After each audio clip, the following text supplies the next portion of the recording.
I'm not sure when it started exactly, but around the beginning of 2023, I began to feel frustrated with the quality and level of my art. And it wasn't so much like the technical skills such as proportion, anatomy, line art, those boring stuff. It was more of the connection in my art.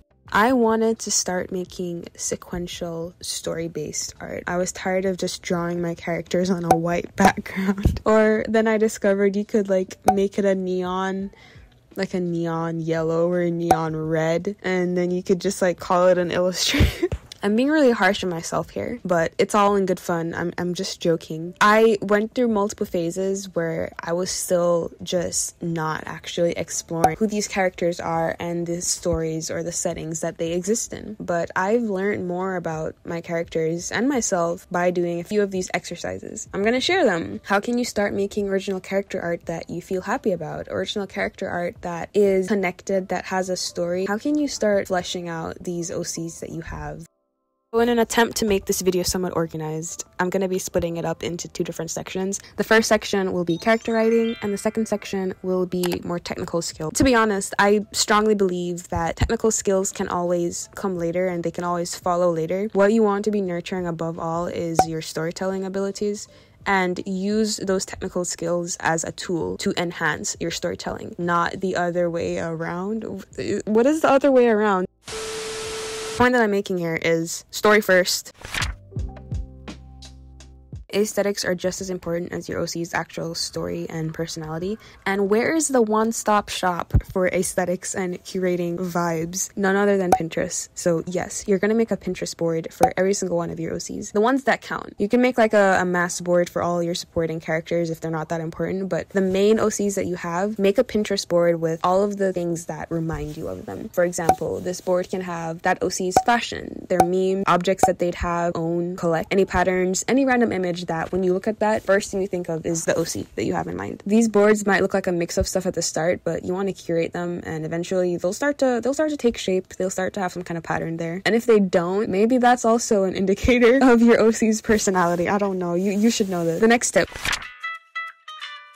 Start a Google Doc. Or, you could also just write on any notes app on your phone if you're always on the go. But the point is you want to make a document where you can just write down everything about your OCs. And I don't just mean stuff like their height, weight, age, eye color. I also mean their personality, any random idea that comes to you. Jot it down, come back to it a few days later. If it makes sense, keep it. If it doesn't, keep it. You just want to document any idea that you have, because I believe that all ideas are valuable, even the bad ones. Make a Spotify playlist for them. Same as a Pinterest board, you're gonna make a Spotify playlist for each of your OCs, or just the main ones. This really depends on your music taste, but something that's a really good tool is that Spotify will have playlists that other users make, but they'll also have a Discover Week playlist will be recommended to you based on your listening patterns of the week prior. So eventually, that's a great tool for discovering new music. I feel it's really fun to have a playlist for them, because anytime you want to think of music that fits that OC, you don't have to think about it. You can just pull up their playlist, pick a few songs.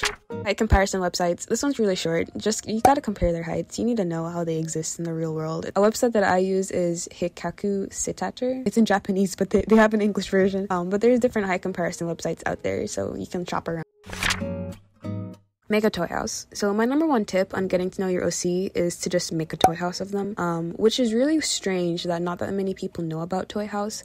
But basically it's a website where artists will compile art of their OCs. It's an invite-only website, but invites are really easy to find. I have a few invites as well. Just know that Toyhouse is a website that artists use to compile their OCs. They make folders, profile pages, and have galleries of their OCs art, etc. Now, quick speed round. Talk to people about your OCs. This is a short one. Just talk to anyone who will listen and won't find you annoying. Let them know about your OCs. Sometimes by speaking to someone about them, and even better if they are asking you questions, they'll force you to think about the certain logics behind your OC that you might not have thought of before. Go outside and touch grass. Yeah.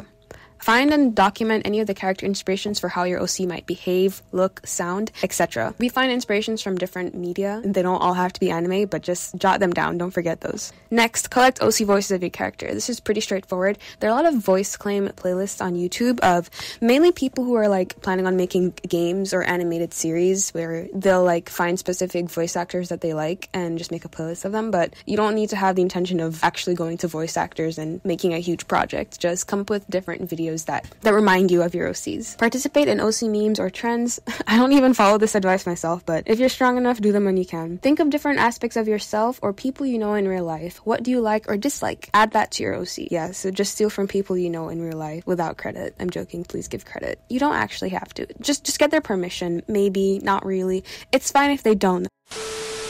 Think of your favorite tropes from TV shows, video games. Why are these tropes or characters your favorite? What about them is your favorite? Which trope does your OC have? Which tropes are they missing? Just a few random ideas. And the final tip is just draw them. The more you draw them, the more ideas you might get.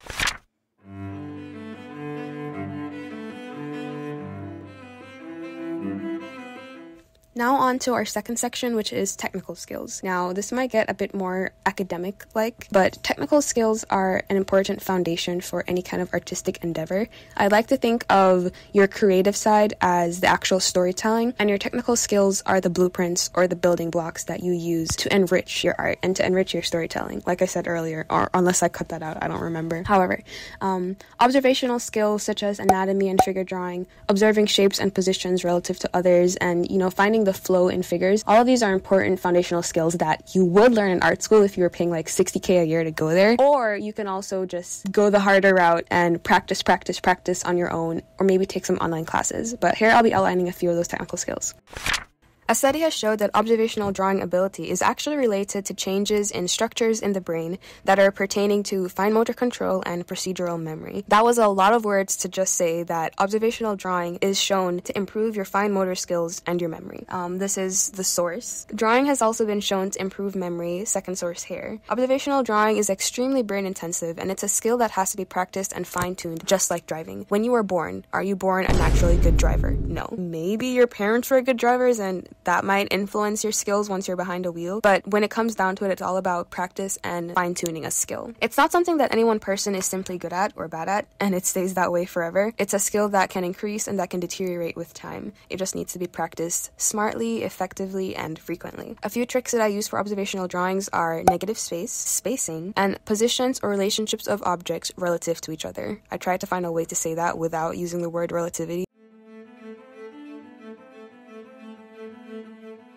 Wow, you thought it was the end of the video, but you were wrong. There's actually a secret third part that I was going to mention, but I didn't in the end. And this part is all about balancing work and passion and mental health, all while pursuing art. So I think one of the most important things when it comes to practicing and getting better at art is knowing yourself and knowing your limits. In my personal experience, I've always loved doing art, and so naturally I gravitated towards it during high school. However, the older I got, the more I felt stressed and found that doing art for work and for a grade and for a GPA completely removed any sort of joy from it. Some people are fine with this, some people struggle but don't dislike it enough to completely rule out art as a career. But after 11th grade, I came to the conclusion that doing art professionally as my main source of income, where I had no choice to walk away when I wanted to, was just not a future that I could handle.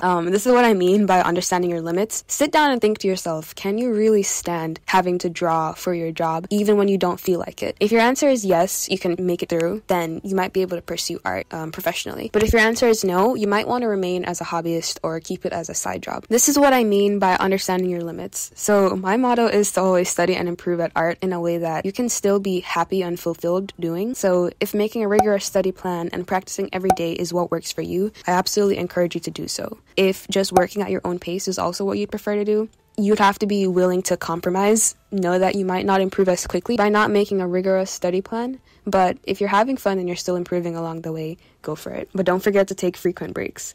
But also remember that behind technical skill is the emotional and empathetic ability. It's the ability to make your art, your characters, and your ideas resonate with the viewer and connect with people beyond visual awe. And adding depth to your work, your creations, your OCs is just as important as fine-tuning your technical draftsmanship and painting skills as well. So just remember that at the end of the day, in my humble opinion, what matters most is creating OCs and art that has a story and that can make you happy. Creating art with a story that feels alive is so much more fulfilling than making art that has no story behind it. It doesn't matter if the art itself doesn't show a story, it's if you know the story behind it as well. And as much of that is drawing as it is actually writing. So wow, this was an extremely jumbled video. It was kind of 3 different videos in one, but I hope you were able to find at least one nugget of usefulness somewhere in this mess. I tried to avoid going into too many tangents, but many sections of this video could be their own video. I don't know.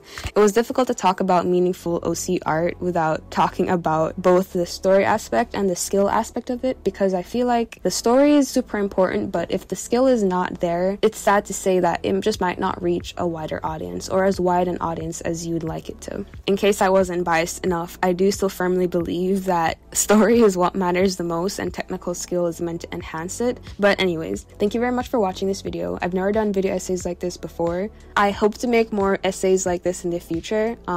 Anyways, thanks for watching. Bye.